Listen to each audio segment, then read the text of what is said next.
सभी दोस्तों को नमस्कार। मैं हूं संजीव श्रीवास्तव और आप देख रहे हैं पिक्चर प्लस। दोस्तों, पिक्चर प्लस यानी कि जिंदगी का बायोस्कोप। यहाँ हम सिनेमा की बातें करते हैं, हालिया रिलीज हुई फिल्मों की चर्चा करते हैं, साथ में गीत संगीत की भी चर्चा करते हैं और इसके अलावा सिनेमा के क्षेत्र में जो काम करने वाले दिग्गज लेखक, पत्रकार वगैरह हैं, उन सबसे भी खास मुलाकातें हम यहाँ पर कभी कभार करते रहते हैं। आप सबसे गुजारिश है पिक्चर प्लस को सब्सक्राइब करके घंटी बजा दीजिए। तो पिक्चर प्लस के प्लेटफॉर्म पर आज हम चर्चा करने जा रहे हैं Bhuj the pride of India film की। यह फिल्म डिज्नी प्लस हॉटस्टार पर रिलीज हुई है और जिसकी चर्चा इन दिनों हर एक की जुबान पर है। यह एक मल्टी स्टारर फिल्म कही जा सकती है, जिसमें अजय देवगन है, संजय दत्त हैं, सोनाक्षी सिन्हा है, शरद केलकर हैं और साथ में नोरा फतेही भी हैं, जिनके डांस आइटम आपने तमाम फिल्मों में देखे होंगे। लेकिन इस फिल्म में नोरा फतेही हो या फिर सोनाक्षी सिन्हा, बिल्कुल ही अलग रंग में दोनों ही नजर आती है। ये रंग क्या है यह भी हम आपको बताएंगे और साथ में यह भी चर्चा करने की कोशिश करेंगे कि एक दिन पहले ही अमेजॉन प्राइम वीडियो पर रिलीज हुई एक और देशभक्ति की भावना से ओतप्रोत फिल्म शेरशाह के मुकाबले कहां ठहरती है भुज, या फिर भुज के मुकाबले शेरशाह कहां ठहरती है। सबसे पहले बात करते हैं Bhuj the pride of India की। यह सन 1971 की कहानी है, जब पूर्वी पाकिस्तान पर भारत ने हमला किया था और जिसके बाद बांग्लादेश का निर्माण हुआ था। इसी प्रक्रिया में पाकिस्तान के भीतर एक हताशा थी, एक गुस्सा था भारत के खिलाफ, जिसके तहत पाकिस्तान ने भारत के पश्चिमी भाग यानी भुज, गुजरात का जो कच्छ का इलाका है खास तौर पे, वहाँ के एयरबेस पर पाकिस्तान ने मौका देख करके हमला कर दिया। हालांकि पाकिस्तान का मंसूबा पूरा नहीं हो सका। यहाँ के बहादुर जवानों ने पाकिस्तान को करारा शिकस्त दी। इस कहानी के नायक हैं विजय कार्णिक, जो कि भुज एयरपोर्ट के इंचार्ज हैं।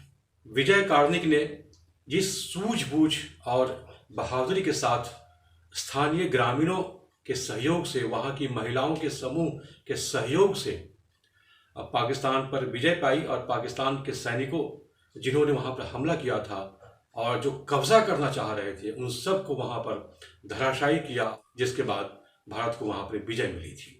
इसमें कुछ किरदार हैं जो कि काफी अहम है।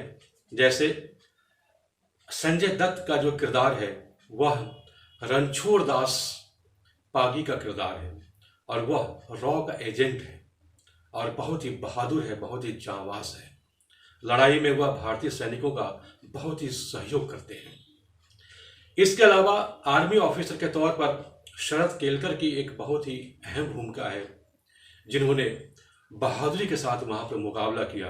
और विजय कार्णिक तो है ही एक बहुत ही बहादुर जांबाज अफसर। तीसरी जो बहुत ही अहम किरदार है वह है सुंदर बेन का, और सुंदर बेन का किरदार निभाया है सोनाक्षी सिन्हा ने।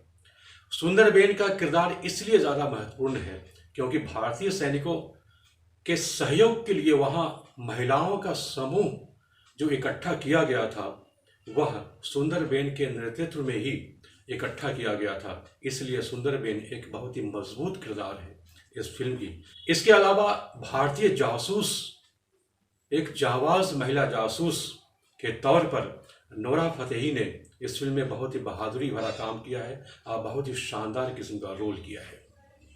ये इस फिल्म के बड़े किरदार हैं और पूरी कहानी इन किरदारों के इर्द गिर्द घूमती है। इसलिए कहानी में बिखराव है, कहानी में बहुत तारतम्यता नहीं है। इसलिए दर्शक जब इस फिल्म को देखना शुरू करते हैं तो शुरुआत के 10-15 मिनट तक उन्हें कुछ समझ में नहीं आता कि आखिर कहानी की दिशा क्या है या कहानी जा कहाँ रही है। इसके बावजूद भुज द प्राइड ऑफ इंडिया इतिहास का एक बहुत ही अहम पन्ना है, जिसकी कहानी आज के लोगों को या फिर बहुत सारे लोगों को शायद नहीं मालूम होगी।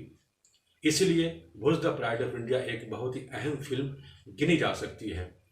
इसमें अजय देवगन अपने पुराने स्टाइल में नजर आते हैं, जो कि सिंघम में दिखाई दे चुके हैं, सिंघम रिटर्न में दिखाई दे चुके हैं, तानाजी में दिखाई दे चुके हैं। लेकिन यह अलग बात है कि Bhuj the pride of India Singham या फिर तानाजी की तरह प्रभाव पैदा नहीं करती है। शेरशाह देखने के बाद हमारे मन में खास तौर पर यह बात आ रही थी कि शायद Bhuj the pride of India Shershaah से कहीं अधिक बेहतर फिल्म हो सकती है। लेकिन जब भुज द प्राइड ऑफ इंडिया हम देखते हैं तो यह धारणा हमारी टूट जाती है। भुज द प्राइड ऑफ इंडिया और शेरशाह में जब हम तुलना करते हैं तो कहानी की रचना के स्तर पर शेरशाह हमें ज़्यादा प्रसन्न करती है। वहीं हीरो के एक्शन के मुद्दे पर अगर हम देखें तो भुज द प्राइड ऑफ इंडिया हमें ज़्यादा उत्साहित करती है। गीत संगीत के स्तर पर भी अगर हम देखते हैं तो दोनों फिल्में हमें मायूस करती है। इसके बावजूद कि भुज द प्राइड ऑफ इंडिया एक मल्टी स्टारर किस्म की फिल्म है। मौका 15 अगस्त का है, देश में लोग जश्न आज़ादी मना रहे हैं, तो इस तरह की फिल्में देखना लोग पसंद करते हैं। आप ये दोनों ही फिल्में देखिए, आपको बहुत आनंद आएगा, क्योंकि दोनों ही फिल्में इतिहास का एक अहम पन्ना खोलती है। उस पन्ने की एक अनोखी कहानी तमाम लोगों के सामने लेकर आती है। लेकिन एक बात और उल्लेख करने की है कि जिस प्रकार शेरशाह के डायरेक्टर विष्णुवर्धन ने पहली बार हिंदी में किसी फिल्म को डायरेक्ट किया है, उसी तरीके से भुज द प्राइड ऑफ इंडिया के डायरेक्टर अभिषेक दुधैया ने पहली बार किसी फिल्म का निर्देशन किया है। इस स्तर पर अगर हम देखते हैं तो दोनों ही डायरेक्टर ने अपने मुताबिक बहुत बेहतरीन तरीके से काम किया है। हाँ, दोनों की कहानी में कल्पनाशीलता की अभी और गुंजाइश थी, जैसे कि शेरशाह में डिम्पल चीमा के किरदार को और उभारा जा सकता था, क्योंकि डिम्पल ने भी एक बड़ा बलिदान दिया है। उस बलिदान का पक्ष उस फिल्म में गौण है। उसी तरीके से भुज द प्राइड ऑफ इंडिया में जिस तरह से भुज की महिलाओं ने आगे बढ़ करके हिस्सा लिया युद्ध में और भारतीय सैनिकों का मनोबल बढ़ाया, उन महिलाओं के किरदार को और उभारा जा सकता था। शायद डायरेक्टर राइटर ने यह सोचा हो, ये फिल्में तो कॉमर्शियल जॉनर की हैं और मौके की नज़ाकत को देखते हुए बनाई गई है, लिहाजा इस तरह के किरदार को उभारना बहुत ज़रूरी नहीं है। यह उनका सोचना हो सकता है, लेकिन दर्शक तो सभी मिजाज के होते हैं और दर्शकों की इस रुचि और मिजाज को जिस फिल्म डायरेक्टर ने साध लिया है, वे हमेशा ब्लॉकबस्टर, हर स्तर से ब्लॉकबस्टर फिल्म बना देते हैं। तो आज के लिए बस इतना ही। देखते रहिए पिक्चर प्लस यानी जिंदगी के बायस को। नमस्कार, आप सबका बहुत बहुत धन्यवाद।